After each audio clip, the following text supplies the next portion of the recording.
Hello viewers, welcome to legend online and YouTube classes. Indian polity సబ్జెక్ట్లో భాగంగా మనం ప్రీవియస్లో రాష్ట్రపతులకు సంబంధించిన ఆ పాయింట్స్ని డిస్కషన్ చేసుకున్నాం. బాబు రాజేంద్ర ప్రసాద్ నుండి ద్రౌపది ముర్ము వరకు కూడా 15 మంది రాష్ట్రపతుల యొక్క ఆ ప్రధానమైనటువంటి అంశాలు, వాళ్ళ కాలంలో చేసినటువంటి సంస్కరణలు, ముఖ్యమైనటువంటి విషయాల మీద డిస్కషన్ చేసుకున్నాం. రాష్ట్రపతి యొక్క ప్రత్యేకతలు చూసిన తర్వాత ఇంకా ఏ టాపిక్ చేయాలి అనేటువంటి ఉద్దేశం మీద చాలామంది మీరు కామెంట్లు పెట్టడం, రెండోది నేను కూడా ఆలోచన చేశాను. ప్రధానమంత్రి అనే టాపిక్ తీసుకుంటే దానికి రిలేటెడ్గా చాలా పాయింట్స్ కవర్ అవుతాయి అనేటువంటి ఉద్దేశం మీద మీరు చెప్పిన దాని ప్రకారమే నేను ఆలోచన చేసి ప్రధానమంత్రి అనే టాపిక్ని మనం డిస్కషన్ చేద్దాము అనే ఆలోచనలోకి రావడం జరిగింది. ఎందుకనగా ప్రధానమంత్రి అనే ఒక టాపిక్ మనం తీసుకున్నప్పుడు ఈ ప్రధానమంత్రిని ఎవరు నియమిస్తారు, ఎవరు తొలగిస్తారు, వాళ్ళ పదవీ కాలం ఎంత ఉంటుంది, ప్రధానమంత్రి కావడానికి కావాల్సిన అర్హతలు ఏంటి, లోక్సభలో మెజారిటీ ఉండాలనా, రాజ్యసభలో మెజారిటీ ఉండాలా, ఏ సభలో మెజారిటీ ఉండాలి, ప్రధాని కావడానికి కావలసినటువంటి మరికొన్ని ముఖ్యమైనటువంటి అర్హతలు ఏంటి, లోక్సభలో సభ్యత్వం ఉంటే ప్రధాని కావచ్చా, రాజ్యసభలో సభ్యత్వం ఉంటే ప్రధాని కావచ్చా, రెండు సభలలో సభ్యత్వం లేకపోయినా ప్రధాని అవ్వడానికి అవకాశం ఉందా, ఈ కండిషన్లని మనం ఈ టాపిక్లో డిస్కషన్ చేస్తాము. విశ్వాస తీర్మానాలు, అవిశ్వాస తీర్మానాలు కూడా ఇందులో వస్తాయి. ఇందులో భాగంగా ప్రధానమంత్రి రాజీనామా చేస్తే ఆ రాజీనామా లెటర్ ఎవరికి ఇవ్వాలి, నెక్స్ట్ ప్రాసెస్ ఏ రకంగా ఉంటుంది, హంగు గవర్నమెంట్ అంటే ఏంటి, సంకీర్ణ ప్రభుత్వము అంటే ఏంటి, హంగుకి సంకీర్ణ ప్రభుత్వానికి రెండిటికి మధ్య తేడా ఏంటి, ఎవరైనా ప్రధానమంత్రి మధ్యలో మరణిస్తే నెక్స్ట్ ప్రధానమంత్రి ఎవరు కావాలి, రాష్ట్రపతి మరణిస్తే ఉపరాష్ట్రపతి తాత్కాలిక రాష్ట్రపతి అయినట్టుగా ప్రధానమంత్రి మరణిస్తే మరి ఉప ప్రధానమంత్రి అనేటువంటి కంటెంట్ ఉండొచ్చు, ఉండకపోవచ్చు.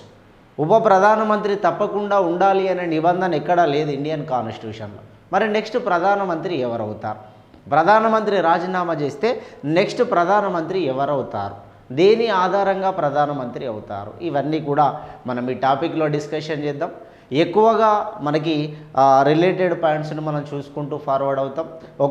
ప్రధానమంత్రి టైంలో ఏ ఏ అంశాల మీద సంస్కరణలు జరిగినాయో వాటన్నిటికీ రిలేటెడ్ పాయింట్స్ చూస్తే ఇండియన్ పాలిటీ టోటల్గా కూడా కవర్ అయినట్టుగా మనకి ముఖ్యమైనటువంటి అంశాలను మనం తీసుకుంటాం. రైట్, కంటెంట్లోకి వెళ్దాం. ఇప్పుడు మనం చెప్పుకోబోయేటువంటి టాపికే ప్రధానమంత్రులకు సంబంధించినటువంటి టాపిక్ మనం చూడబోతున్నాం.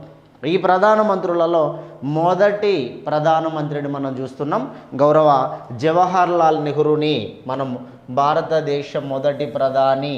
కాబట్టి ఇక్కడితో స్టార్ట్ చేద్దాం.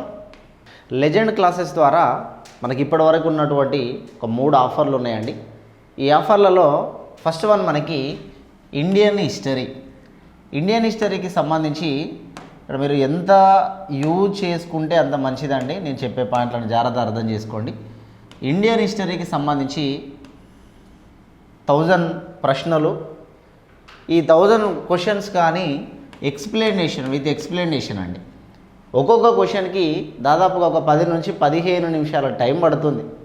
ఒక క్వశ్చన్కి 4 ఆప్షన్లు, 4 ఆప్షన్లకి వివరణ, ఇవన్నీ ఇచ్చుకుంటూ పోవడానికి ఒక రోజులో 10, 20, 30, 40 క్వశ్చన్ల వరకు రావడం చాలా గగనం అయిపోతుంది. ఒక 4 ఆప్షన్లను ఎక్స్ప్లెయిన్ చేస్తే మీకు ఓవరాల్గా టాపిక్, దాని సరౌండింగ్ ఏరియా అంతా అర్థమైపోతుంది. అట్లాంటివి 1000 క్వశ్చన్స్ అనేది మీకు ఇక్కడ ఆఫర్ రూపంలో తీసుకొచ్చినాం.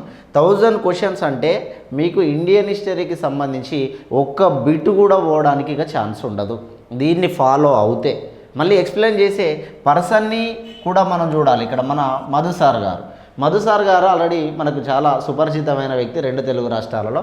మధు సార్ గారు ఆల్రెడీ డీల్ చేసే విధానం మనకు తెలుసు, ఎక్స్ప్లెనేషన్ తెలుసు, అన్ని రకాల విషయాలు తెలుసు.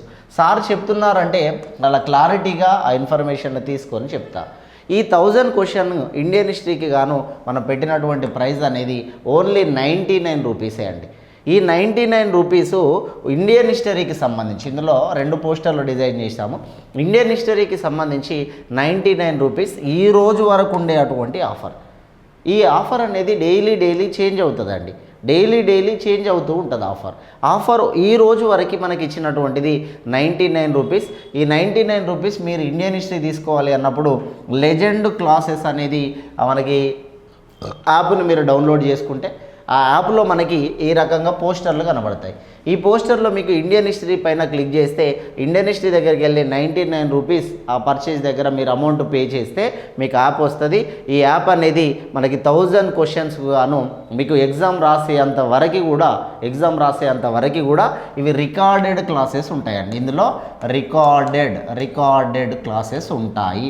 అంటే మీరు ఈరోజు చూడకపోయినా ఇంకా 10 రోజుల తర్వాత చూసినా, ఇప్పుడు ఆఫర్ కొనుక్కొని ఇంకా 10 రోజుల తర్వాత చూసినా ఫస్ట్ క్లాస్ ఫస్ట్ క్వశ్చన్ నుండి చూసుకుంటూ పోవచ్చు. మీరు నెల రోజుల తర్వాత ఉన్న ఫస్ట్ క్లాస్ ఫస్ట్ క్వశ్చన్ నుండి చూసుకుంటూ పోవచ్చు. రికార్డెడ్ క్లాసెస్ అనేవి ఉంటాయి. డెఫినెట్గా ఆ యాప్ని యూజ్ చేసుకోండి. తర్వాత రెండవది ఎకానమీ 500 ప్రశ్నలు ఉంటాయండి. 500 ప్రశ్నలకి ఎక్స్ప్లెనేషన్. ఈ ఎక్స్ప్లెనేషన్ అనేది సాయి కుమార్ సార్ గారు ఇవ్వడం జరుగుతుంది. ఈ ఎక్స్ప్లెనేషన్ సాయి కుమార్ సార్ ఇస్తారు. ఈ ఎకానమీకి సంబంధించి కూడా 99 రూపీసే ఆఫర్ పెట్టడం జరిగింది. ఈ 99 రూపీస్ ఆఫర్ ఎకానమీ, ఇదే 99 రూపీస్ ఇండియన్ హిస్టరీ. ఎకానమీలో మీకు ఇండియన్ ఎకానమీ, ఏపీ ఎకానమీ, అదేవిధంగా తెలంగాణ ఎకానమీ, బడ్జెట్కి సంబంధించిన అంశాలు, స్కీమ్స్, ఇన్ని రకాల అంశాలు ఇందులో ఉంటాయి. ప్రతి టాపిక్ వైజ్గా క్వశ్చన్స్ అనేది ఫ్రేమ్ చేయబడి ఉంటాయి. కాబట్టి 500 క్వశ్చన్లు మనకి ఎకానమీకి సంబంధించి ఉంటాయి. మీరు ఇండియన్ హిస్టరీ తీసుకోవడానికి 99 రూపీస్, ఎకానమీ తీసుకోవడానికి 99. రెండింటికి కలిపి 99 కాదు. ఇండియన్ హిస్టరీకి వేరు, తర్వాత ఎకానమీకి వేరు, ఇద్దరికి వేరుగా 99 ప్లేస్టోర్ నుండి యాప్ తీసుకోవాల్సినటువంటి అవసరం ఉంటుంది. ఈ రెండింటితో పాటు మూడొక ఆఫర్. ఈ మూడొక ఆఫర్ ఏంటంటే 2023కి సంబంధించినటువంటి కరెంట్ అఫైర్స్. 2023 current affairs. ఇది ఆంధ్రప్రదేశ్ పబ్లిక్ సర్వీస్ కానీ తెలంగాణ పబ్లిక్ సర్వీస్ కమిషన్లో మీరు ఏ ఉద్యోగానికి ప్రిపేర్ అయినా కరెంట్ అఫైర్స్ అనేది మ్యాండేటరీ. మీరు ఏ జాబ్కి ప్రిపేర్ అయినా కరెంట్ అఫైర్స్ అనేది చాలా మ్యాండేటరీగా ఉంటుంది. ఇందులో భాగంగా మీకు ఎస్ఐకి కానీ పీసీకి కానీ మీరు గ్రూప్స్కు కానీ దేనికి ప్రిపేర్ అయినా ఇది మనకి ప్రామాణికమైనటువంటి అంశమే. మీరు ఏ ఉద్యోగానికి ప్రిపేర్ అయినా కరెంట్ అఫైర్స్ అనేది మ్యాండేటరీ.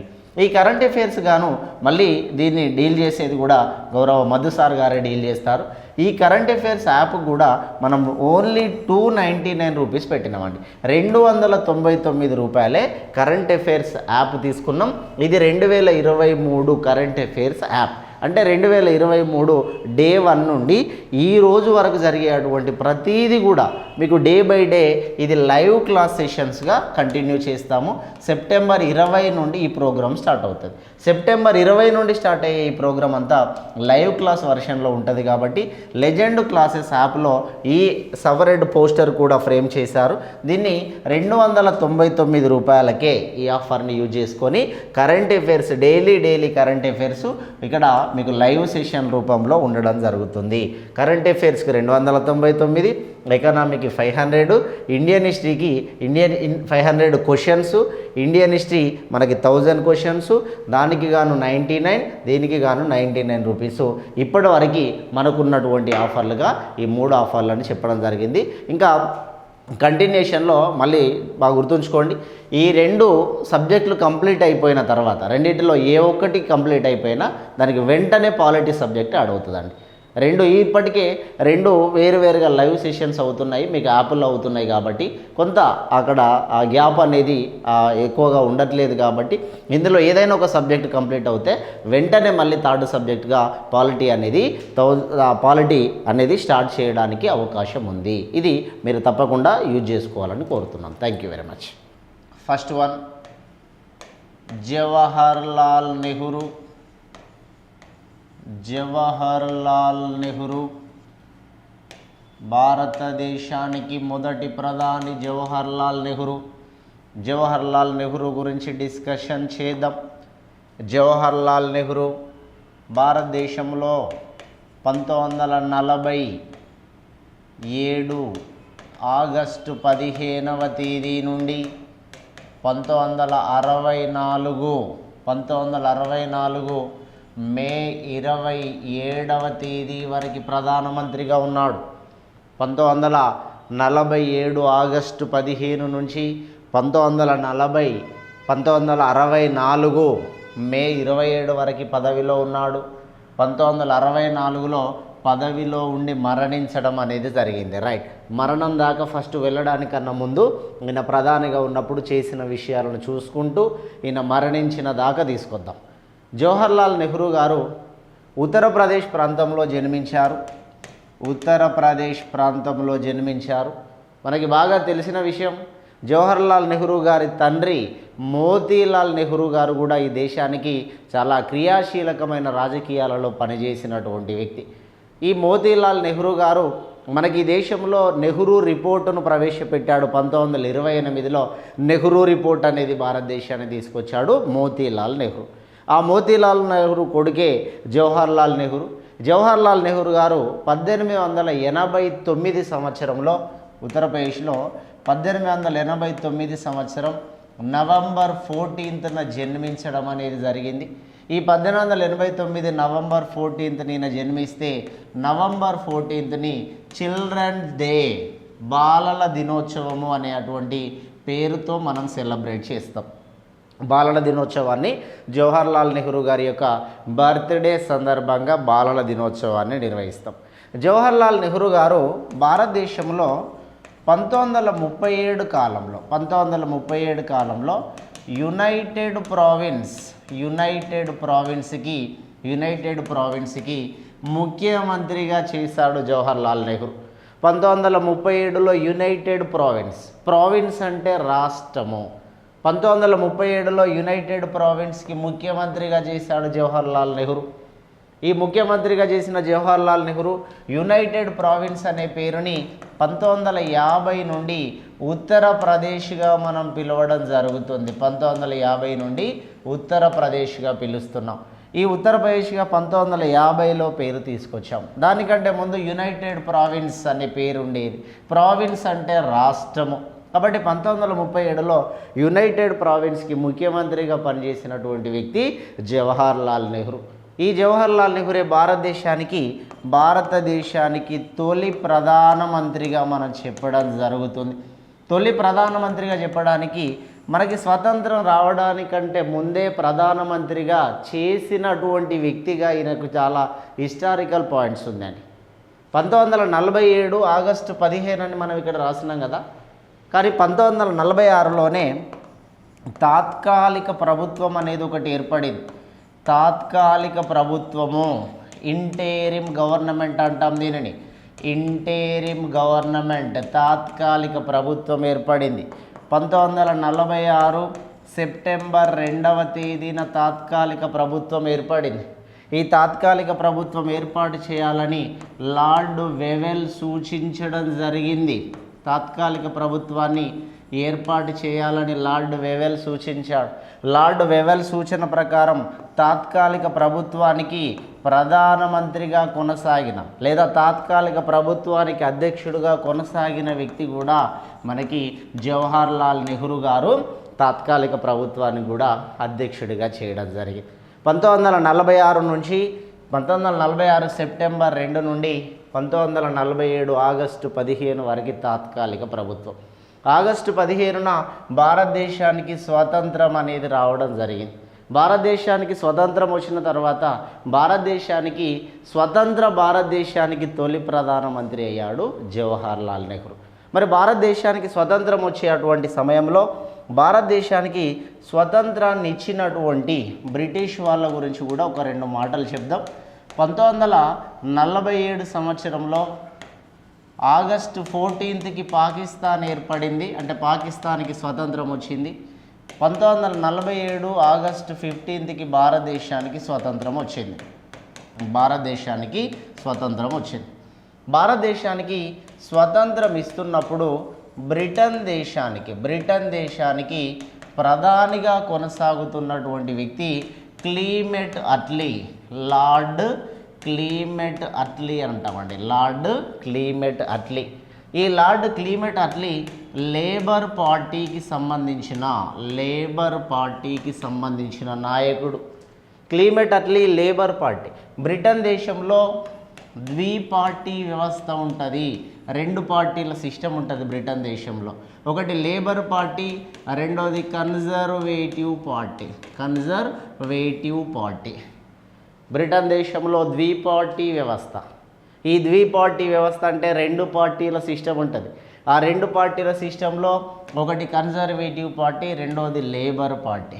లేబర్ పార్టీ నుంచి ప్రధానమంత్రిగా అయినటువంటి వ్యక్తి క్లీమెట్ అట్లీ బ్రిటన్ దేశానికి జరిగిన 1946 బ్రిటన్ దేశ పార్లమెంట్ ఎన్నికల్లో క్లీమెట్ అట్లీ ప్రధానమంత్రిగా ఎన్నికయ్యాడు. ఈ ప్రధానమంత్రిగా ఎన్నికైన 1946లోనే భారతదేశానికి క్యాబినెట్ మిషన్ అనేది ఏర్పడింది. 1946లో క్యాబినెట్ మిషన్ ఏర్పడింది. ఈ క్యాబినెట్ మిషన్నే తెలుగులో మనం మంత్రిత్రయ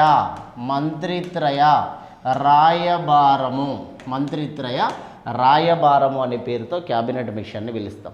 క్యాబినెట్ మిషన్ 1946లో ఏర్పడితే ఈ 1946లో ఏర్పడిన క్యాబినెట్ మిషన్ వల్ల భారతదేశానికి రాజ్యాంగ పరిషత్ అనేది ఏర్పడింది. భారతదేశానికి రాజ్యాంగ పరిషత్ ఏర్పడడానికి ప్రధాన కారణం క్యాబినెట్ మిషన్. ఈ క్యాబినెట్ మిషన్నే మంత్రిత్రయ రాయబారము. మంత్రిత్రయ అంటే ముగ్గురు వ్యక్తులతో కూడినటువంటి రాయబారాన్ని ఏర్పాటు చేశారు. ఈ ముగ్గురు వ్యక్తులతో కూడినటువంటి రాయబారాన్ని ఏర్పాటు చేస్తే ఆ రాయబారం ఇచ్చినటువంటి రిపోర్ట్ ఆధారంగా రాజ్యాంగ పరిషత్ ఏర్పడింది. రాజ్యాంగ పరిషత్కి 1946 జూన్ జూలై మధ్యకాలంలో ఇండైరెక్ట్ ప్రాసెస్లో పరోక్ష పద్ధతిలో ఎన్నికలు అనేవి రాజ్యాంగ పరిషత్కి జరిగినాయి. ఈ జరిగినటువంటి రాజ్యాంగ పరిషత్ ఎన్నికల్లో 389 మంది రాజ్యాంగ పరిషత్కి సంబంధించినటువంటి సభ్యులు. అంటే ఒక పాయింట్ వచ్చినప్పుడు దాని రిలేటెడ్ అంశాలన్నీ తీసుకొని మాట్లాడుకుంటే కాంపిటేటివ్ అని ఉండడం జరుగుతుంది. ఈ కాంపిటేటివ్లో మనకి ఏ పాయింట్ ఎక్కడున్నా తీసుకొచ్చుకొని ఒక దగ్గర యాడ్ చేసుకునే అంత ఆ నైతికత మనకి రావాలి, సబ్జెక్ట్ మీద ఆ అవగాహన రావాలి. రైట్, పాయింట్కి వెళ్దాం. బ్రిటన్ దేశానికి ప్రధానమంత్రి అప్పుడు క్లీమెట్ అట్లీ. ఈ క్లీమెట్ అట్లీ కాలంలో భారతదేశానికి స్వతంత్రం వచ్చింది.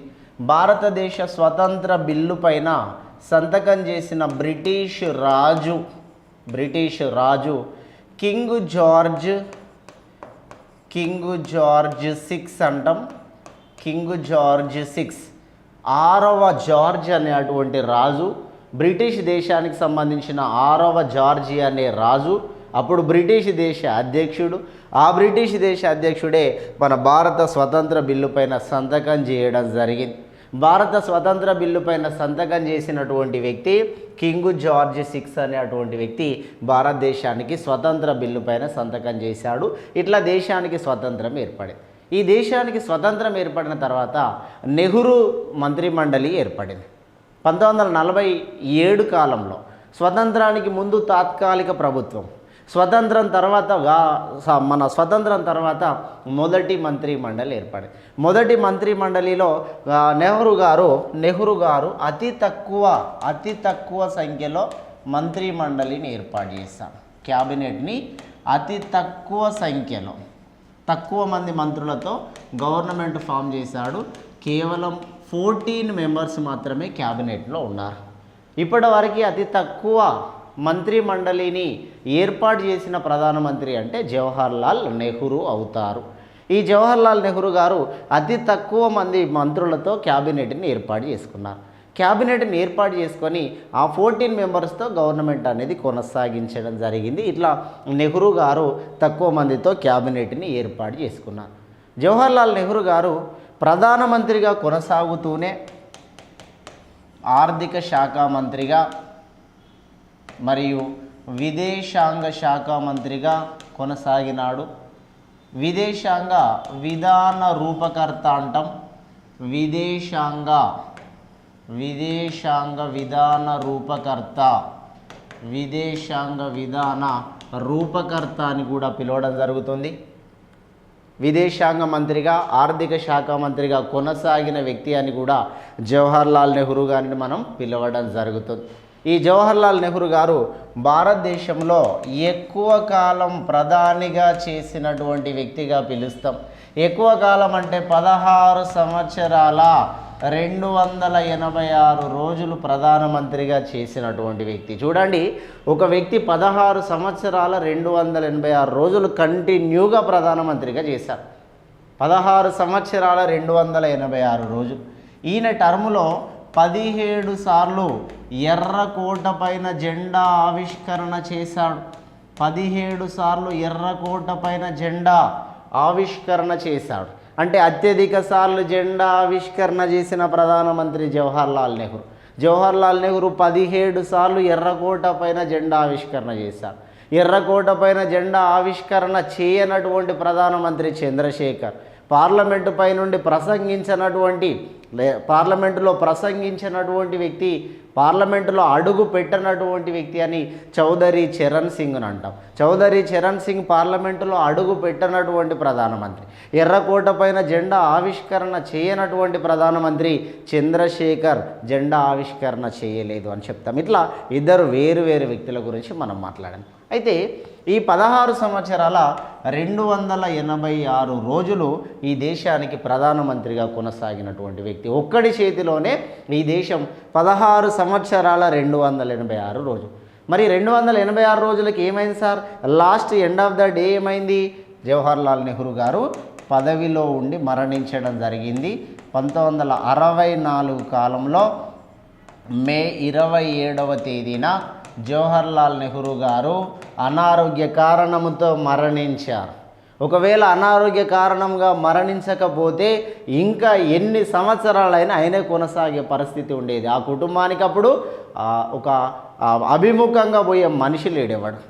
వాళ్ళు ఏది చెబితే అదే విధంగా నడుచుకునే కుటుంబం కదా. రైట్. 1946 మే 27వ తేదీన జవహర్లాల్ నెహ్రూ గారు మరణించడం జరిగింది. ఈ జవహర్లాల్ నెహ్రూ గారు మరణించినటువంటి తేదీ 1964 మే 27వ తేదీన మరణించారు. మరి మే 27వ తేదీన జవహర్లాల్ నెహ్రూ మరణిస్తే మే 27వ తేదీ నుండి జూన్ 9వ తేదీ వరకు, మే 27 నుండి జూన్ 9వ తేదీ వరకు తాత్కాలిక ప్రధానమంత్రిగా కొనసాగిన వ్యక్తి. ఒకే ఒక్కసారి తాత్కాలిక అనే వర్డ్ మనం వింటాం. ఒకటి జవహర్లాల్ నెహ్రూ చనిపోయినప్పుడు, రెండోది ఎల్బి శాస్త్రి కూడా చనిపోయినప్పుడు 2 సార్లు తాత్కాలిక ప్రధానమంత్రిగా చేస్తాడు. 2 సార్లు తాత్కాలిక ప్రధానమంత్రిగా చేస్తాడు. ఆయననే గుల్జారీలాల్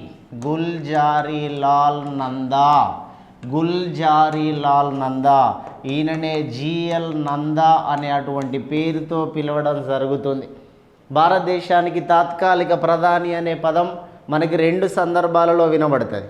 2 సందర్భాల్లో చేసిన పర్సన్ ఒకడే, గుల్జారీలాల్ నందా. మనకి లాల్ బహదూర్ శాస్త్రి మరణించినాక కూడా ఈ గుల్జారీలాల్ నందా మళ్ళీ 13 డేస్ చేస్తాడు.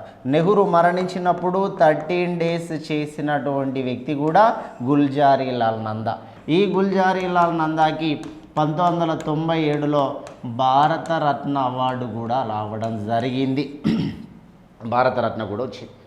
ఇట్లా మనకి తాత్కాలిక ప్రభుత్వము మరియు శాశ్వత ప్రభుత్వం ఏర్పడడం, జవహర్లాల్ నెహ్రూ గారు 16 సంవత్సరాల కాలం పాటు ఈ దేశానికి ప్రధానమంత్రిగా కొనసాగడం, ఈ 16 సంవత్సరాల కాలం పాటు కొనసాగి 4 సార్లు ప్రధానమంత్రిగా ప్రమాణ స్వీకారం చేస్తాడు. 4 సార్లు ప్రధానమంత్రిగా ప్రమాణ స్వీకారం చేస్తాడు జవహర్లాల్ నెహ్రూ. మొత్తం 4 సార్లు ప్రమాణ స్వీకారం. ప్రధానమంత్రిని నియమించే అధికారం, ప్రమాణ స్వీకారం చేయించే అధికారాన్ని గురించి మాట్లాడదాం. ఆర్టికల్ 75 మొత్తం ప్రధానమంత్రి మంత్రిమండలి గురించి చెబితే, ఆర్టికల్ 75 క్లాజ్ 1 ప్రకారం ప్రధానమంత్రిని అతడి సూచన మేరకు క్యాబినెట్ని నియమించే అధికారం రాష్ట్రపతికి మాత్రమే ఉంటుంది. ప్రధానమంత్రిని నియమించే అధికారం రాష్ట్రపతికే ఉంటుంది. ఆ క్యాబినెట్ను మంత్రిమండలిని నియమించే అధికారం కూడా రాష్ట్రపతికే ఉంటుంది. రాష్ట్రపతి ప్రధానమంత్రిని నియమించేటప్పుడు విచక్షణ అధికారం కలిగి ఉంటాడు. విచక్షణ అధికారం అంటే సొంత నిర్ణయాలు తీసుకోవడం. మంత్రిమండలిని నియమిస్తున్నప్పుడు ప్రధానమంత్రి సూచన తీసుకుంటాడు రాష్ట్రపతి. మంత్రిమండలిని నియమించేది రాష్ట్రపతి, ప్రధానమంత్రిని నియమించేది రాష్ట్రపతి, వీళ్ళను పదవి నుండి తొలగించేది రాష్ట్రపతి.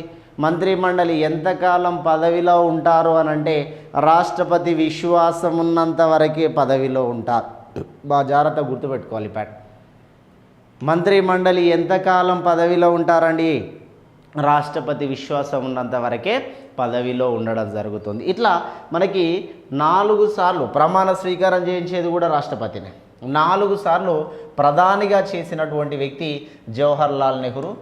ఫస్ట్ టైం మొదటిసారి 1947 నుండి 1952, సెకండ్ టైం 1952 నుండి 1957, థర్డ్ టైం 1957 నుండి 1962, ఫోర్త్ టైం 1962 నుండి 1964.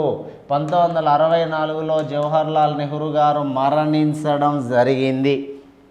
మొత్తం ఇప్పటివరకు 4 సార్లు ప్రధానిగా ప్రమాణ స్వీకారం చేసిన వాళ్ళు ఇద్దరు ప్రధానమంత్రులు ఉన్నారు. ఒకరు జవహర్లాల్ నెహ్రూ 4 సార్లు ప్రధానిగా చేశారు.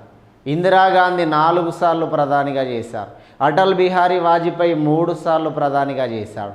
మన్మోహన్ సింగ్ 2 సార్లు ప్రధానిగా చేశాడు. మనకి ప్రస్తుతం నరేంద్ర మోడీ గారు 2 సార్లు ప్రమాణం చేశాడు. రెండో గవర్నమెంట్లో కొనసాగుతున్నాడు. అంటే 4 సార్లు ప్రధానిగా చేసిన మొదటి వ్యక్తి నెహ్రూ, 4 సార్లు ప్రధానిగా చేసిన రెండో వ్యక్తి ఇందిరాగాంధీ, 3 సార్లు ప్రధానమంత్రిగా చేసినటువంటి వ్యక్తి మనకి 3 సార్లు చేసిన వ్యక్తి అటల్ బిహారీ వాజ్పేయి, 2 సార్లు ప్రధానమంత్రిగా చేసిన వ్యక్తి మన్మోహన్ సింగ్, 2 సార్లు ప్రధానిగా చేసిన రెండో వ్యక్తి మనకి కొనసాగుతున్నటువంటి గౌరవ నరేంద్ర మోడీ గారు 2 సార్లు ప్రధానమంత్రిగా కొనసాగుతున్నటువంటి వ్యక్తిగా అని గురించి చెప్పడం జరుగుతుంది. అంటే 16 సంవత్సరాల 286 రోజులు, ఈ 286 రోజులు కొనసాగినటువంటి వ్యక్తి, సుదీర్ఘకాలము అత్యధికంగా ఈ దేశానికి ప్రధానమంత్రిగా కొనసాగినటువంటి వ్యక్తి జవహర్లాల్ నెహ్రూ గారిని చెప్పడం అనేది జరుగుతుంది. ఈ జవహర్లాల్ నెహ్రూ గారు చేసినటువంటి మరికొన్ని ముఖ్యమైన అంశాలను ఇక మనం చూద్దాం. జవహర్లాల్ నెహ్రూ గారి కాలంలో చేసినటువంటి మరికొన్ని అంశాలను మనం పరిశీలన చేస్తే లౌకికవాద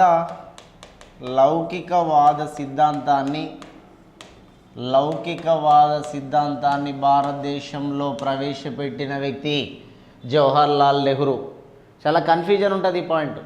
లౌకికవాద సిద్ధాంతాన్ని భారతదేశంలో ప్రవేశపెట్టిన వ్యక్తి జవహర్లాల్ నెహ్రూ, కానీ లౌకిక అనే పదాన్ని ప్రవేశికలో చేర్చినటువంటి వ్యక్తి ఇందిరాగాంధీ. లౌకిక అనే పదాన్ని ప్రవేశికలో చేర్చింది 1976 సంవత్సరంలో 42వ రాజ్యాంగ సవరణ చట్టము ద్వారా లౌకిక అనే పదాన్ని రాజ్యాంగంలో చేర్చింది. రాజ్యాంగం కాదు, ప్రవేశిక అని చెప్పాలి. ప్రవేశికలో చేర్చింది మనకి ఇందిరాగాంధీ, ప్రవేశికలో చేర్చింది. అంటే లౌకికవాద సిద్ధాంతాన్ని ప్రవేశపెట్టింది నెహ్రూ. వాస్తవానికి అన్ని మతాలు సమానమే అని చెప్పింది జవహర్లాల్ నెహ్రూ, కానీ దాన్ని ప్రాక్టికల్గా రాజ్యాంగంలో చేర్చలేకపోయాడు. ఆ పాయింట్ని రాజ్యాంగంలో చేర్చినటువంటి వ్యక్తి, మరీ ముఖ్యంగా ప్రవేశిక అనే టాపిక్లో చేర్చినటువంటి వ్యక్తి ఇందిరాగాంధీ. 1976లో ఇందిరాగాంధీ చేర్చిన 3 పదాలలో ప్రధానమైనటువంటి పదము లౌకిక. లౌకికతో పాటుగా ఇందిరాగాంధీ చేర్చినటువంటి మరొక 2 పదాలు, మొత్తం 3 పదాలు ఉంటే అందులో లౌకిక, సామ్యవాద, సమగ్రత అనేటువంటి 3 పదాలని ఇందిరాగాంధీ చేర్చింది. లౌకిక, సామ్యవాద, సమగ్రత. భారతదేశానికి లౌకిక లక్షణాలు ఉన్నాయి అని చెప్పిన supreme court judgement SR Bommai versus union of India 1994లో భారతదేశానికి లౌకిక లక్షణాలు ఉన్నాయని తెలియజేశారు. భారతదేశానికి లౌకిక లక్షణాలు ఉన్నాయి. అదేవిధంగా భారతదేశానికి సమాఖ్య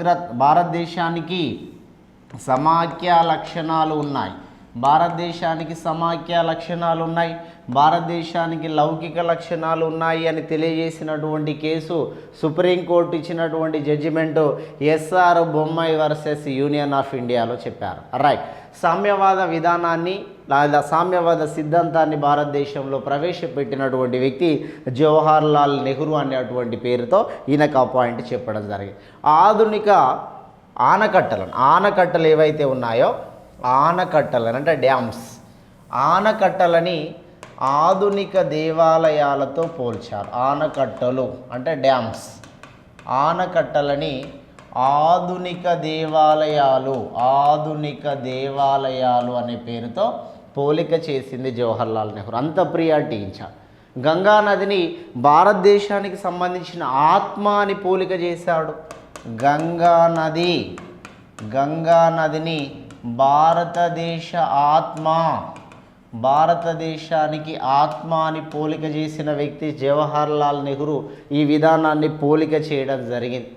మరి భారతదేశంలో జవహర్లాల్ నెహ్రూ తీసుకొచ్చిన మరికొన్ని ముఖ్యమైన అంశాలను చూస్తే 1954 సంవత్సరంలో జవహర్లాల్ నెహ్రూ గారు 1954 సంవత్సరం ఏప్రిల్ 29వ తేదీ, చాలా ప్రామాణికమైనది, ప్రీవియస్లో చాలా సందర్భాల్లో అడిగినటువంటి పాయింట్ ఇది మనకి.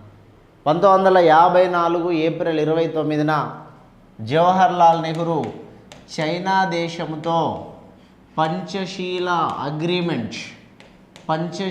ఒప్పందం చేసుకోవడం జరిగింది. 1954 ఏప్రిల్ 9వ తేదీన భారత్ చైనా దేశాల మధ్య పంచశీల ఒప్పందం జరిగింది. ఈ పంచశీల ఒప్పందం ఎవరి మధ్య జరిగింది?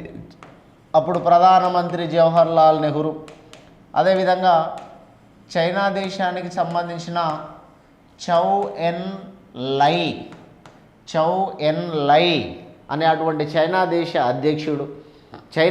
అధ్యక్షుడైన చౌ ఎన్ లై ఇదే పంచశీల ఒప్పందం పైన జవహర్లాల్ నెహ్రూ వీళ్ళిద్దరు కలిసి పంచశీల ఒప్పందము 5 ముఖ్యమైన విషయాల మీద కొన్ని ఒప్పందాలు చేసుకోవడం జరిగింది.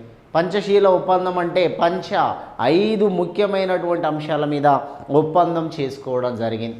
ఈ ఒప్పందం చేసుకున్న విషయాల్లో మొదటి విషయాన్ని చూస్తే దేశ సమగ్రతని పరిరక్షించాలి. రెండోది దురాక్రమణ చేయకూడదు. మూడోది దేశ అంతరంగిక విషయాలలో జోక్యం చేసుకోకూడదు. ఒక దేశం మరొక దేశముతో అంటే ఒకరితో ఒకరు సహకరించుకోవాలి, ఒకరితో ఒకరు సహకారం చేసుకోవాలి. శాంతియుత సహజీవనం లేదా శాంతియుత ఒప్పందాలు జరిగేలాగా చూసుకోవాలి. ప్రధానంగా చైనా దేశానికి మన దేశానికి మధ్య 1954లో ఏప్రిల్ 29వ తేదీన ఒక ఒప్పందం జరిగింది. దాన్నే పంచశీల ఒప్పందం. ఈ పంచశీల ఒప్పందము 5 ప్రధానమైన అంశాల మీద జరిగింది. దేశ సమగ్రతని కాపాడాలి, దేశానికి సంబంధించినటువంటి ఆ సమగ్రత కాపాడాలి. రెండవది దేశం మీద దురాక్రమణ చేయకూడదు. మూడోది దేశ అంతరంగిక విషయాలలో మరీ ముఖ్యంగా దేవుళ్ళు గుడుల విషయాలలో మీరు జోక్యం చేసుకోకూడదు. మా అంతరంగిక విషయాల్లో మీరు ఇంటర్ఫేర్ అవ్వడానికి సంబంధం లేదు. ఎక్కడ కూడా అంతరంగిక విషయాలు ఒకరితో ఒకరు సహకారం చేసుకోవాలి.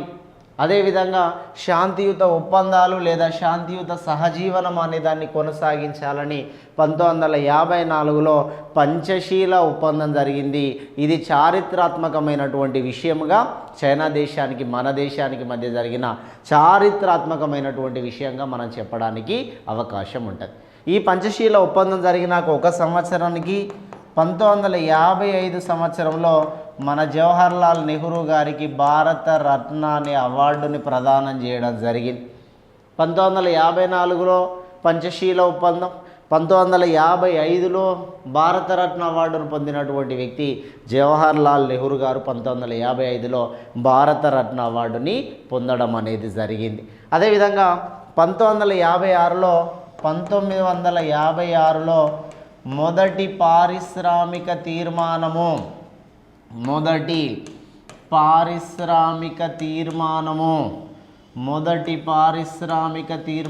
చాలా ఇంపార్టెంట్ అండి. ఈ 1956లో చేసిన మొదటి పారిశ్రామిక తీర్మానాన్నే పారిశ్రామిక రాజ్యాంగము అని పిలుస్తాం.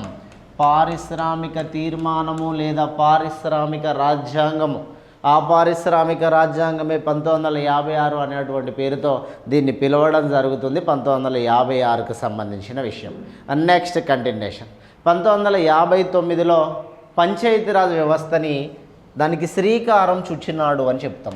1959లో పంచాయతీరాజ్ వ్యవస్థకి 1959లో పంచాయతీరాజ్ వ్యవస్థ ఏర్పాటు ఇతడి కాలంలోనే జరిగింది. 1959లో పంచాయతీరాజ్ వ్యవస్థ అన్నాం. పంచాయతీరాజ్ వ్యవస్థ ఏర్పాటుకి సంబంధించి 1957లో బలవంతరాయ్ మెహతా కమిటీ, బలవంతరాయ్ గోపాల్ మెహతా అంటాం. బలవంతరాయ్ గోపాల్ మెహతా కమిటీ 1957లో నియమించడం జరిగింది. ఈ బలవంతరాయ్ మెహతా కమిటీ 3 అంచెల పంచాయతీ వ్యవస్థను ఏర్పాటు చేయాలి అని చెప్పారు. ఈ 3 అంచెల పంచాయతీరాజ్ వ్యవస్థను ఏర్పాటు చేయాలని చెబితే మొదటిసారిగా భారతదేశంలో 1959 సంవత్సరం అక్టోబర్ 2న 1959 అక్టోబర్ 2న మొదటిసారి 3 అంచెల పంచాయతీరాజ్ వ్యవస్థని రాజస్థాన్ రాష్ట్రంలోని నాగోర్ జిల్లా సికార్ అనే గ్రామ పంచాయతీలో మొదటిసారి 3 అంచెల పంచాయతీ వ్యవస్థని ప్రవేశపెట్టడం జరిగింది. రాజస్థాన్ రాష్ట్రంలోని నాగోర్ జిల్లా సికార్ అనే గ్రామ పంచాయతీలో 3 అంచెల పంచాయతీరాజ్ వ్యవస్థని ప్రవేశపెట్టడం జరిగింది. ఆ 3 అంచెల పంచాయతీరాజ్ వ్యవస్థ ప్రవేశపెడుతున్నప్పుడే ప్రధానమంత్రి జవహర్లాల్ నెహ్రూ ఇదే 1959 నవంబర్ 1న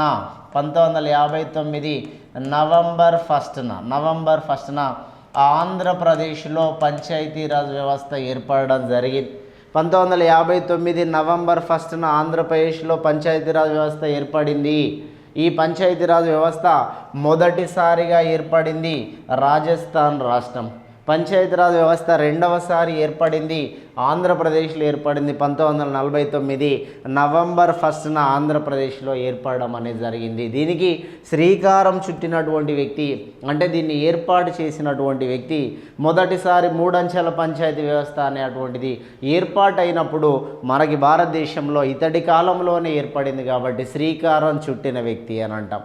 అదేవిధంగా 2 అంచెల పంచాయతీరాజ్ వ్యవస్థను ప్రతిపాదించింది అశోక్ మెహతా కమిటీ.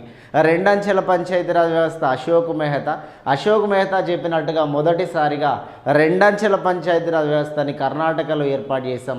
అదే 2 అంచెల పంచాయతీరాజ్ వ్యవస్థని రెండవసారి ఆంధ్రప్రదేశ్లో ఏర్పాటు చేయడం జరిగింది. ఇట్లా 1959లో జవహర్లాల్ నెహ్రూ గారి కాలంలో జరిగినటువంటి కొంత ముఖ్యమైనటువంటి అంశాలుగా చెప్తాం. ఇక దీని కంటిన్యూషన్ పోతే 1962 సంవత్సరంలో చైనా వర్సెస్ ఇండియా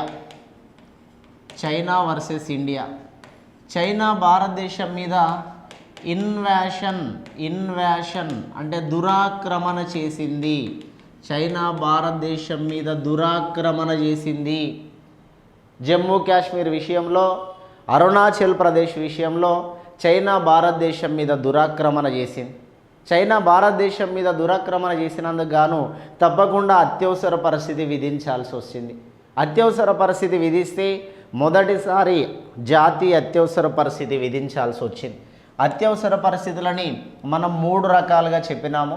అత్యవసర పరిస్థితులు ఇండియన్ కాన్స్టిట్యూషన్లో 18వ భాగంలో ఉన్నాయి. అత్యవసర పరిస్థితులే 352 నుండి 360 వరకు అత్యవసర పరిస్థితులు ఉన్నాయి 18వ భాగం ప్రకారం. ఈ 18వ భాగం ప్రకారం అత్యవసర పరిస్థితులలో మొదటిది నేషనల్ ఎమర్జెన్సీ, జాతీయ నేషనల్ ఎమర్జెన్సీ, జాతీయ అత్యవసర పరిస్థితి 352 ఆర్టికల్. అదేవిధంగా స్టేట్ ఎమర్జెన్సీ, రాష్ట్రపతి పాలన అంటాం. స్టేట్ ఎమర్జెన్సీ లేదా కాన్స్టిట్యూషనల్ ఎమర్జెన్సీ, కాన్స్టిట్యూషనల్ రాజ్యాంగ అత్యవసర పరిస్థితి లేదా ప్రెసిడెన్షియల్ ఎమర్జెన్సీ, రాష్ట్రపతి పాలన లేదా రాజ్యాంగ అత్యవసర పరిస్థితి అంటాం. దీనిని 356 ఆర్టికల్తో చెప్తాం. ఇక మూడోది ఫైనాన్షియల్ ఎమర్జెన్సీ, ఆర్థిక అత్యవసర పరిస్థితి 360 ఆర్టికల్ ప్రకారం ఆర్థిక అత్యవసర పరిస్థితి. ఈ ఆర్థిక అత్యవసర పరిస్థితి ఇప్పటివరకు ఒక్కసారి కూడా విధించలేదు. నేషనల్ ఎమర్జెన్సీ ఇప్పటివరకు 3 సార్లు విధించినాం. నేషనల్ ఎమర్జెన్సీ మొదటిది చైనాతో జరిగినప్పుడు, రెండోది పాకిస్తాన్తో యుద్ధం జరిగినప్పుడు, మూడోది ఇందిరాగాంధీ ఎన్నిక వల్ల జరిగిన ఎమర్జెన్సీ. నేషనల్ ఎమర్జెన్సీలు ఇప్పటివరకు 3 సార్లు వచ్చినాయి. ఈ నేషనల్ ఎమర్జెన్సీలో మొదటిది చైనా దురాక్రమణ చేసినప్పుడు, నేషనల్ ఎమర్జెన్సీలో రెండోది ఇండియా పాకిస్తాన్ మధ్య యుద్ధం జరిగినప్పుడు, నేషనల్ ఎమర్జెన్సీలో మూడోది ఇందిరాగాంధీ ఎలక్షన్ వివాదం వల్ల గొడవ జరిగినటువంటి టైంలో 3 సార్లు విధించినాం. రాష్ట్రపతి పాలన అని చెప్తున్నాం. రాష్ట్రపతి పాలన ఒక రాష్ట్రం వరకు మాత్రమే ఉపయోగపడుతుంది, కానీ జాతీయ అత్యవసర పరిస్థితి దేశం మొత్తానికి ఉపయోగించడం అనేది జరుగుతుంది. రాష్ట్రపతి పాలన ఎప్పుడైతే విధిస్తారో, ఈ రాష్ట్రపతి పాలన విధించినప్పుడు ఆ రాష్ట్రంలోని ఫండమెంటల్ రైట్స్కి ఎట్లాంటి నష్టం అనేది ఉండదు. ఫండమెంటల్ రైట్స్కి ఎలాంటి నష్టం అనేది ఉండదు. ఫండమెంటల్ రైట్స్కి రద్దు చేసే అధికారం ఇక్కడ ఉండదు. కానీ జాతీయ అత్యవసర పరిస్థితి వచ్చినప్పుడు, జాతీయ అత్యవసర పరిస్థితిలో మనకి తప్పకుండా ఫండమెంటల్ రైట్స్లో కొన్ని రైట్స్ రద్దు అవుతాయి. ఎప్పటికీ రద్దు కాని 2 ఆర్టికల్లు 2021 అనే అటువంటి ఆర్టికల్లు ఎప్పటికీ రద్దు కావు. తనంతట తాను రద్దయ్యే ఏకైక ఆర్టికల్ 19 ఆర్టికల్ రద్దు అయిపోతుంది. రైట్, ఇప్పటివరకు ఫైనాన్షియల్ ఎమర్జెన్సీ రాలే. 1962లో చైనా దేశానికి సంబంధించినటువంటి ఆ సైనికులు భారతదేశం మీద దురాక్రమణ చేసినప్పుడు భారతదేశానికి ప్రధానమంత్రిగా కొనసాగినటువంటి వ్యక్తి జవహర్లాల్ నెహ్రూ. ఇదే పాయింట్ మనం సర్వేపల్లి రాధాకృష్ణన్ దగ్గర మాట్లాడుకున్నాం. కొన్ని విషయాలు చూద్దాం. నేషనల్ ఎమర్జెన్సీ మొదటిసారి జరిగినప్పుడు ప్రెసిడెంట్ సర్వేపల్లి రాధాకృష్ణన్, ప్రధానమంత్రి జవహర్లాల్ నెహ్రూ, హోమ్ మినిస్టర్ హోంశాఖ మంత్రి లాల్ బహదూర్ శాస్త్రి, డిఫెన్స్ మినిస్టర్ రక్షణ శాఖ మంత్రి పి కృష్ణమీనన్ అనే పేరుతో మనం పిలుస్తాం. ఇక ప్రధానమంత్రి ఆల్రెడీ చెప్పాము, జవహర్లాల్ నెహ్రూ గారి కాలంలో మొదటి అత్యవసర పరిస్థితి 1952 మొదటి జాతీయ అత్యవసర పరిస్థితి. ఈ జాతీయ అత్యవసర పరిస్థితి చైనా దేశము భారతదేశం మీద దురాక్రమణ చేసినప్పుడు జమ్మూ కాశ్మీర్ కోసం, అదేవిధంగా అరుణాచల్ ప్రదేశ్ కోసం జరిగినటువంటి పోరాటంలో దీన్ని విధించడం అనేది జరిగింది. ఈ చైనా దురాక్రమణ చేసినప్పుడు కొంత పొరపాటు జరిగింది అని పి కృష్ణమీనన్ని డిఫెన్స్ మినిస్టర్ పదవి నుండి తొలగించడం జరిగింది.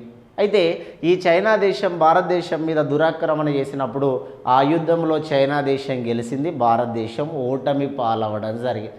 మరి భారతదేశం ఓడిపోయినందుకు ఈ కారణం నీ వల్లనే జరిగింది అని చెప్పేసి జవహర్లాల్ నెహ్రూ పైన వ్యతిరేకత వచ్చింది.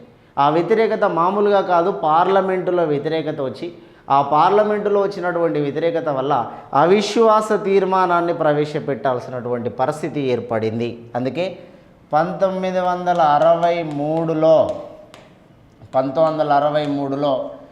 జవహర్లాల్ నెహ్రూ పైన మొదటిసారి అవిశ్వాస తీర్మానం ప్రవేశపెట్టారు.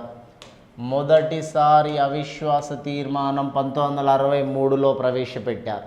ఈ 1963లో అవిశ్వాస తీర్మానం ప్రవేశపెట్టినటువంటి వ్యక్తి ఆచార్య జేబీ కృపాలాని అని అంటాం. ఈ ఆచార్య జేబీ కృపాలాని గారి గవర్నమెంటు జవహర్లాల్ నెహ్రూ గవర్నమెంట్ పైన, వీళ్ళ యొక్క పార్టీకి సంబంధించిన వాళ్ళు నెహ్రూ పైన అవిశ్వాస తీర్మానాన్ని తీసుకొచ్చారు. ఈ అవిశ్వాస తీర్మానంలో నెహ్రూ వైపే ఎక్కువగా మొగ్గు చూపారు. బాగా గుర్తుంచుకోండి. అవిశ్వాస తీర్మానం గెలిచింది అంటే ప్రధానమంత్రి ఓడిపోయినట్టు, అవిశ్వాస తీర్మానం ఓడిపోయింది అని అంటే ప్రధానమంత్రిగా కొనసాగవచ్చు అనేది అర్థం. అవిశ్వాస తీర్మానాన్ని ఎవరిపైన ప్రవేశపెడతారు అనే పాయింట్ని కూడా ఒకసారి మనం అబ్జర్వ్ చేద్దాం. అంటే ఒక పాయింట్కి మనం రిలేటెడ్గా ఎన్ని అంశాలు వస్తున్నాయి అనేది అబ్జర్వ్ చేసుకోవాలి సబ్జెక్టు మీద. మనం ఓన్లీ ప్రధానమంత్రి అంటే ప్రధానమంత్రి గురించే మాట్లాడట్లేదు. ప్రధానమంత్రికి సంబంధించి ఏ పాయింట్ వచ్చినా దాన్ని రిలేటెడ్ పాయింట్స్ చూసుకుంటున్నాం. ఇదే మనం చేయాల్సినటువంటి బాధ్యత ఇదే. వాడి ఎగ్జామ్స్ ఎప్పుడన్నా పెట్టుకొని వానికి సంబంధించిన విషయం. కొంత ఆత్మ న్యూనతా భావానికి గురవుతున్న మాట వాస్తవం, ప్రతి వ్యక్తి బాధపడుతున్న మాట వాస్తవం. కానీ మన చేతిలో ఉన్నది నాలెడ్జ్ అయినా నేర్చుకుందాం. మనం ఇప్పుడు ఉన్నటువంటి టైంలో నాలెడ్జ్ అయినా నేర్చుకున్నాం. ఇది భవిష్యత్తులో మనకి ఇలాంటి సమయంలోనైనా ఉపయోగపడుతుంది. నాలెడ్జ్ అనేది ఎక్కడా పోదండి, వృధా కాదు. నాలెడ్జ్ నేర్చిపెట్టుకుందాం, సబ్జెక్టును నేర్చుకొని పెట్టుకుందాం. వాడు ఎప్పుడైనా ఇయని ఎగ్జామ్స్ కోసం కాదు మన నాలెడ్జ్ ఇక్కడ. సరే ఇన్ని రోజులు ప్రయత్నం చేసినాం, ఓకే, అదంతా ఎగ్జామ్ దృష్టిలో పెట్టుకొని చదువుకున్నాం. మరి ఎగ్జామ్ అనేది చాలా సుదూరం ఉన్నది కదా సార్ అంటే, అయినా మనం ప్రయత్నం చేద్దాం. అయితే ఎగ్జామ్లో సక్సెస్ అవుతాం, లేకపోతే నాలెడ్జ్ మిగులుతుంది కదా. రెండింటిని ప్యారలల్గా తీసుకొని ముందుకు పోదాం. ఈ నాలెడ్జ్ ఏదైతే ఉన్నదో మనకు సమాజంలో ఏ సందర్భంలోనైనా ఉపయోగపడుతుంది. అది గవర్నమెంట్ సెక్టార్లో కావచ్చు, ప్రైవేట్ సెక్టార్లో కావచ్చు. నీ ఇండివిజువల్ లైఫ్లో కూడా నీ నాలెడ్జ్ నిన్ను ఎప్పుడు కూడా ఫెయిల్యూర్ పర్సన్గా చేయదు, చూడదు. ఎందుకంటే ఒక నాలెడ్జ్, ఒక సబ్జెక్ట్ ఉన్నటువంటి వ్యక్తి ఈ సమాజంలో చాలా విషయాల మీద అవగాహన కలిగి ఉంటాడు కాబట్టి. రైట్, ఇందులో భాగంగా జేబీ కృపాలాని గారు వాళ్ళకు సంబంధించినటువంటి కొంతమంది జవహర్లాల్ నెహ్రూ పైన అవిశ్వాస తీర్మానం ప్రవేశపెట్టారు. అవిశ్వాస తీర్మానం అనేది ఫెయిల్యూర్ అయిపోయింది అంటే జవహర్లాల్ నెహ్రూ సక్సెస్ అయ్యాడు, ప్రధానమంత్రిగా కొనసాగుతాడు జవహర్లాల్ నెహ్రూ. మరి అవిశ్వాస తీర్మానం అంటే ఏంటి sir? No confidence resolution. No confidence resolution, దీనిని అవిశ్వాస తీర్మానము అంటాం. ఈ అవిశ్వాస తీర్మానాన్ని లోక్సభలో మాత్రమే ప్రవేశపెట్టాలి. లోక్సభలోని 50 మంది సభ్యులు సంతకం చేయాలి. దీన్ని 10 రోజుల ముందుగా, డిస్కషన్ జరగడానికి 10 రోజుల ముందుగా దీనిని స్పీకర్కి ఇవ్వాల్సిన అవసరం ఉంటుంది. డిస్కషన్ జరగడానికి 10 రోజుల ముందుగా అంటే మనం ఇచ్చినాక 10 రోజుల తర్వాత డిస్కషన్ అవుతుంది. ఈ అవిశ్వాస తీర్మానం పైన చర్చ జరుగుతున్నప్పుడు అందులో వేసే ఓటుని ట్రస్ట్ ఓట్ అనేటువంటి పేరుతో మనం పిలుస్తాం. అవిశ్వాస తీర్మానం అంటే ప్రధానమంత్రిని పడగొట్టడానికి ప్రవేశపెట్టే తీర్మానం, ప్రధానమంత్రి ప్రభుత్వాన్ని పడగొట్టడానికి తీసుకొచ్చే తీర్మానం. ఒక సంవత్సరంలో 2 సార్లు అవిశ్వాస తీర్మానం తీసుకురావచ్చు. సంవత్సరంలో 2 సార్లు తీసుకురావచ్చు. ఒకదానికి 6 నెలలు గ్యాప్ ఉండాలి అవిశ్వాస తీర్మానానికి. సంవత్సరంలో 2 సార్లు తీసుకురావచ్చు. ఒక అవిశ్వాసానికి మరొక అవిశ్వాసానికి 6 నెలల గ్యాప్ ఉండాలి. అవిశ్వాస తీర్మానానికి ఖచ్చితమైన కారణం చూపించాల్సిన అవసరం లేదు. వాళ్ళ లక్ష్యమే ప్రధానమంత్రిగా ఆయనను తొలగించాలనే లక్ష్యాన్ని పెట్టుకుంటారు. అవిశ్వాస తీర్మానం ఈ దేశంలో మొదటిసారిగా ఎదుర్కొన్నటువంటి పర్సన్, అవిశ్వాస తీర్మానం మొదటిసారి ఎదుర్కొన్న పర్సన్ జవహర్లాల్ నెహ్రూ. అందులో ఆ జవహర్లాల్ నెహ్రూనే ఆయన వైపే ఎక్కువగా మంది సభ్యులు సంతకం చేశారు కాబట్టి ఆయన ప్రధానమంత్రిగా కొనసాగినాడు. అవిశ్వాస తీర్మానం ఎక్కువ సార్లు ఎదుర్కొన్నటువంటి వ్యక్తి, ఆల్రెడీ ఇప్పటికే మీకు క్లారిటీ వచ్చి ఉండాలి. అవిశ్వాస తీర్మానం ఎక్కువ సార్లు ఎదుర్కొన్నటువంటి వ్యక్తి ఇందిరాగాంధీ 15 సార్లు అవిశ్వాస తీర్మానాన్ని ఎదుర్కోవడం జరిగింది. అదేవిధంగా పివి నరసింహారావు 8 సార్లు ఎదుర్కోవడం జరిగింది అవిశ్వాస తీర్మానం. వీళ్ళెవరు కూడా రాజీనామా చేయలే, అవిశ్వాస తీర్మానాన్ని ఎదుర్కోవడం జరిగింది. అవిశ్వాస తీర్మానం వలన రాజీనామా చేసినటువంటి పర్సన్ అటల్ బిహారీ వాజ్పేయి. చాలా ముఖ్యమైనటువంటి విషయం, అవిశ్వాస తీర్మానం వలన రాజీనామా చేసిన ఒకే ఒక ప్రధానమంత్రి ఇప్పటివరకు అటల్ బిహారీ వాజ్పేయి. ఎక్కువసార్లు ఎదుర్కొన్నది ఇందిరాగాంధీ, ఎక్కువసార్లు ఎదుర్కొన్న రెండో పర్సన్ పివి నరసింహారావు, మొదటిసారి ఎదుర్కొన్నటువంటి పర్సన్ జవహర్లాల్ నెహ్రూ.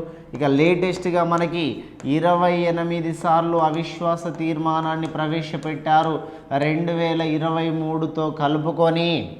గౌరవ్ గొగోయ్ అనేటువంటి ఒక లోక్సభ సభ్యుడు అవిశ్వాస తీర్మానాన్ని నరేంద్ర మోడీ పైన ప్రవేశపెట్టాడు. ఈ గౌరవ్ గొగోయ్ అనేటువంటి వ్యక్తి జవహర్లాల్ నెహ్రూ నరేంద్ర మోడీ పైన తీర్మానాన్ని తీసుకొచ్చాడు. ఇప్పటివరకు 28 సార్లు అవిశ్వాస తీర్మానాన్ని భారతదేశంలో ప్రవేశపెట్టారు. మరి ఏమైంది సార్ లాస్ట్కి?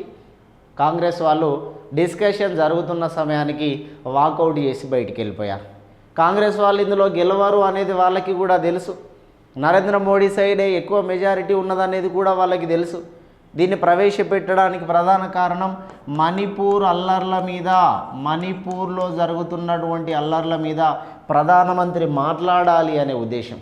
ఎందుకంటే అవిశ్వాసాన్ని ప్రవేశపెట్టినప్పుడు ఎండ్ ఆఫ్ ద డే దానిపైన ఎక్స్ప్లెనేషన్ ప్రధానమంత్రి ఇవ్వాల్సి ఉంటుంది. వాళ్ళు ఎందుకు ప్రవేశపెట్టారు, నేను నిజాయితీ పరుణ్ణే కానీ వాళ్ళు కావాల్సుకొని నా మీద ఈ తీర్మానాన్ని తీసుకొచ్చారు, ప్రధానమంత్రి ఎక్స్ప్లెనేషన్ ఇచ్చుకుంటారు. ఇప్పటివరకు 28సారి తీసుకొచ్చారు. 27సారి దీనికన్నా కొంచెం ముందుకు ఆలోచన చేద్దాం. 27సారి ప్రవేశపెట్టింది 2018లో ప్రవేశపెట్టారు. ఆంధ్రప్రదేశ్ ప్రాంతానికి సంబంధించిన కేశినేని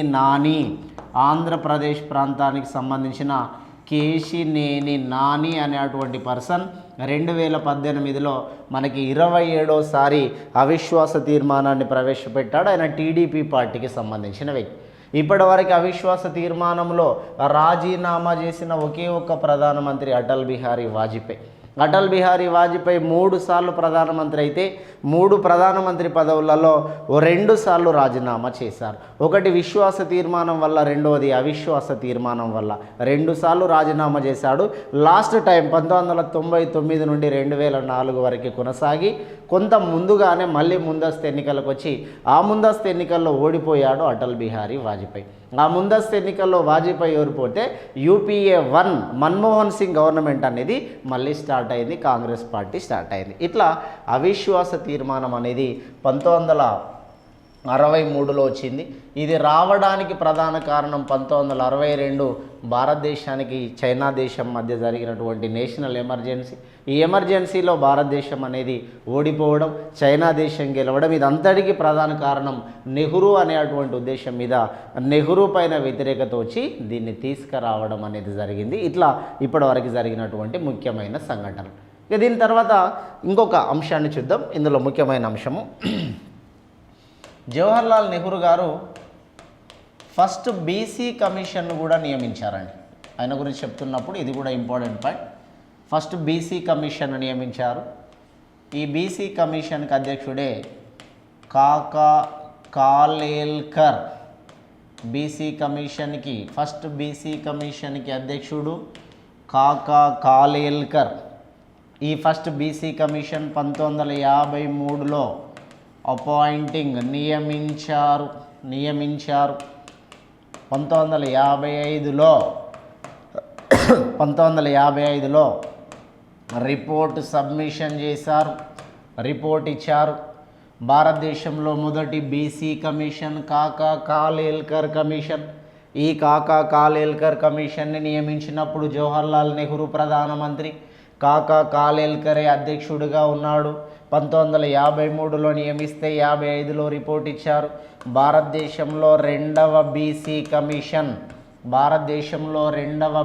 కమిషన్ బిందేశ్వర ప్రసాద్ మండల్ కమిషన్. బాగా గుర్తుంచుకోవాలి, కంటిన్యూషన్ ఇదంతా.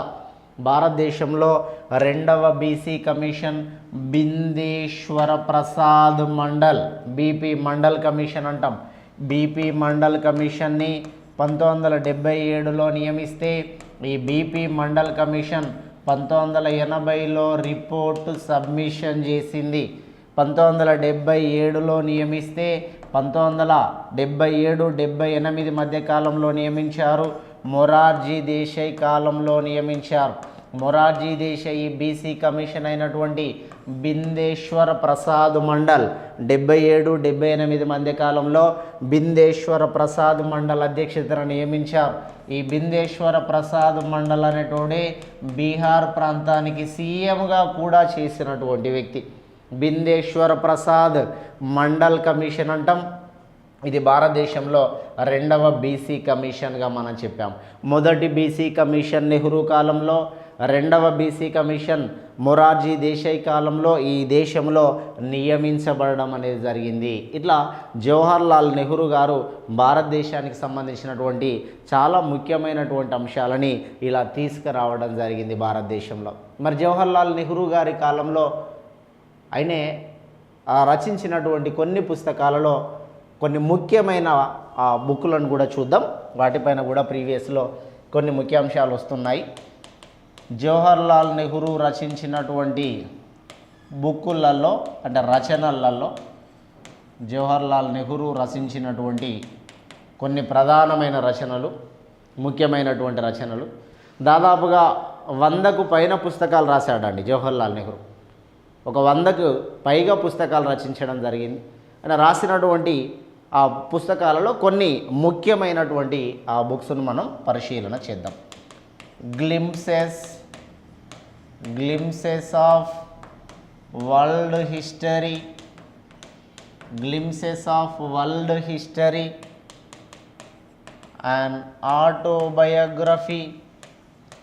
an autobiography,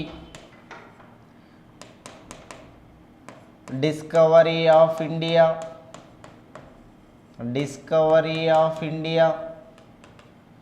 India freedom movement,